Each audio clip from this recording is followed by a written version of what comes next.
আসসালামু আলাইকুম। আপনাদের সবাইকে কৃতজ্ঞতা, ভালোবাসা, শ্রদ্ধা জানাচ্ছি ছাত্র যুব জনতার বই বন্ধু সাউন্ড বাংলার পক্ষ থেকে। সাউন্ড বাংলা প্রকাশনী, sound Bangla school, sound Bangla নাট্য এবং সঙ্গীত বিভাগ সহ বিভিন্ন স্তরের সাহিত্য সাংস্কৃতিক কর্মী এবং আমার পক্ষ থেকে জন্মই আমার আজন্ম পাপ এই কবিতার কবি, আমাদের কবিতার অমোঘ মানুষ কবি দাউদ হায়দারের বিদেহ আত্মার মাগফিরাত কামনা করছি। আজ কবি দাউদ হায়দারকে হারিয়ে আমরা যেন সাহিত্য সংস্কৃতি অঙ্গনে নিবেদিত মানুষেরা একটা চরম অভিভাবকহীনতায় ভুগতে যাচ্ছি। তিনি নিরন্তর লিখেছেন, বলেছেন এবং চলেছেন নীতির সাথে। এজন্যই তার কাছে মনে হয়েছে সত্য, সুন্দর এবং সাহসের পথে থাকা একজন কবি হিসেবে, একজন লেখক হিসেবে তাঁর দায়িত্ব। তিনি সেই দায়িত্ব পালন করেছেন এবং দায়িত্ব পালনের মধ্য দিয়ে প্রমাণ করেছেন বাংলাদেশ, বাংলা ভাষা, বাংলা সাহিত্য, বাংলার ষড়ঋতু এই ৫৬,০০০ বর্গ মাইল ক্রমাগত অনুপ্রেরণা, ভালোবাসা, শ্রদ্ধা, সম্মানের আসনে ক্রমাগত অবস্থান নির্মাণ করে দিয়েছে। তার সেই অবস্থানকে আমি ব্যক্তিগতভাবে শ্রদ্ধা জানাই এবং কবিতার প্রতি যে তার মমত্ববোধ, সেই মমত্ববোধের জন্য একজন লেখক হিসেবে, একজন বাংলাদেশি সাহিত্যকর্মী হিসেবে, সংবাদকর্মী হিসেবে, রাজপথে থাকা একজন সাধারণ মানুষ হিসেবে প্রতিনিয়ত যে বিষয়গুলো দেখি, যেই অসঙ্গতি দেখি, যে কষ্ট, দুঃখ, দুর্দশা দেখি, সেই দুঃখ, দুর্দশা, বেদনা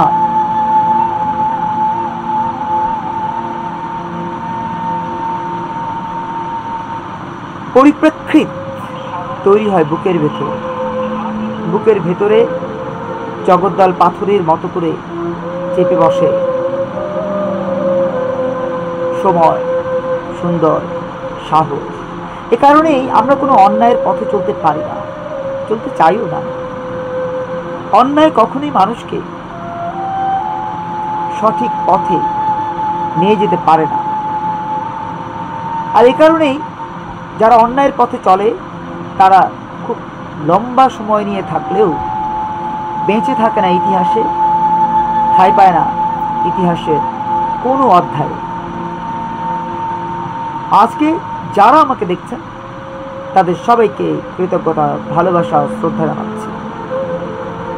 কবি দাউদ হায়দার, জন্মই আমার আজন্ম পাপ, এমন কবিতা তিনি কেন লিখেছেন, কি কারণে লিখেছেন, একটু যদি বিশ্লেষণের দিকে যাই তাহলে দেখতে পাবো তিনি ছিলেন আজন্মকালে মুখ্য। সামনাসামনি বলে ফেলতেন, কারো কোনো অন্যায় দেখলে, অপরাধ দেখলে, কারো কোনো ভুল দেখলে, ভ্রান্তি দেখলে মুখের উপরে বলে দিতেন। ব্যক্তি জীবনেও, তার নিজের জীবনেও সেই ধারাবাহিকতা তিনি অব্যাহত রেখেছিলেন। কবি দাউদ হায়দার, জন্মই আমার আজন্ম পাপ। তিনি এই যে জন্মই আমার আজন্ম পাপ এমন উচ্চারণের মধ্য দিয়ে বাঙালি জাতিকে, বাংলাদেশের প্রতিটা নাগরিককে একটা বার্তা দিয়েছেন। বার্তাটি হলো, আজন্ম পাপ যদি না আপনি সাপ মোচন করতে পারেন, অর্থাৎ নিজের, যারা কখনো নিজের বিচ্ছিন্ন আলোর বাইরে দাঁড়িয়ে অন্ধকারে নিভৃতে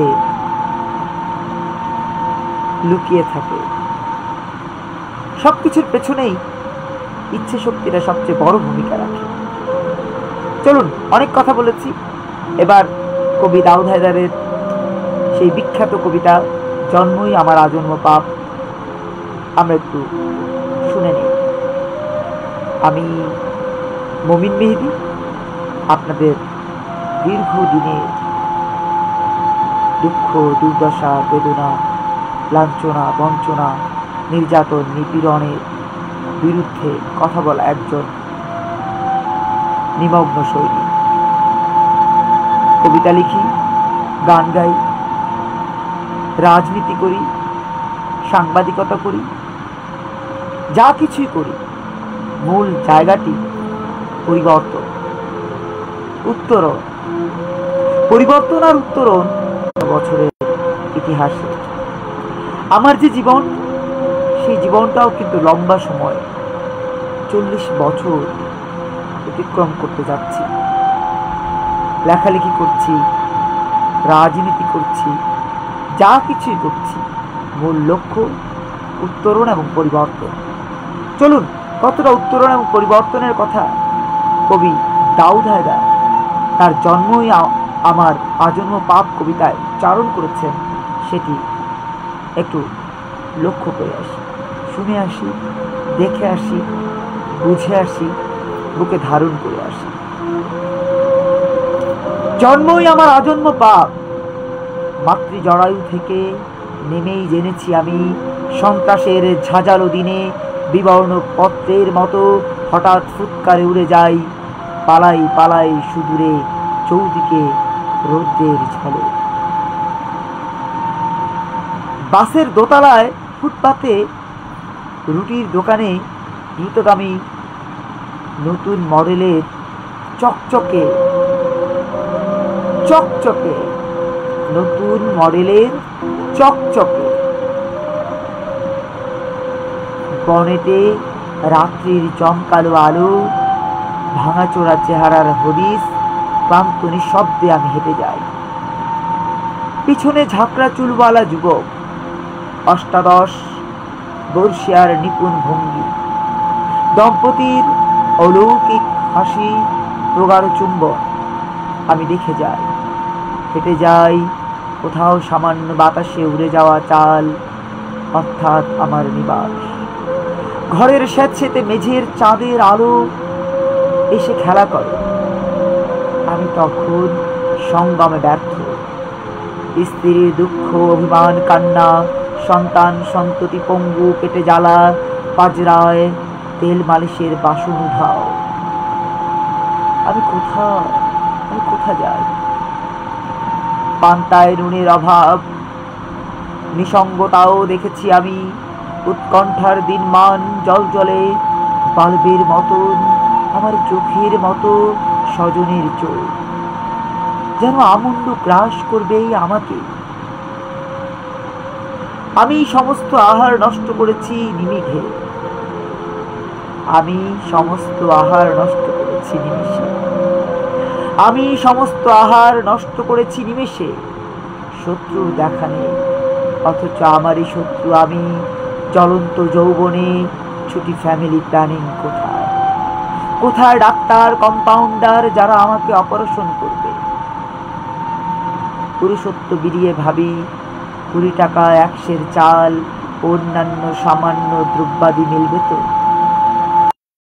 অভিশাপ, মরণ এসে নিয়ে যাক, লোকালয়ের কিসের ঠাঁই শত্রু বলে প্রাসাদ প্রেমিকেরা।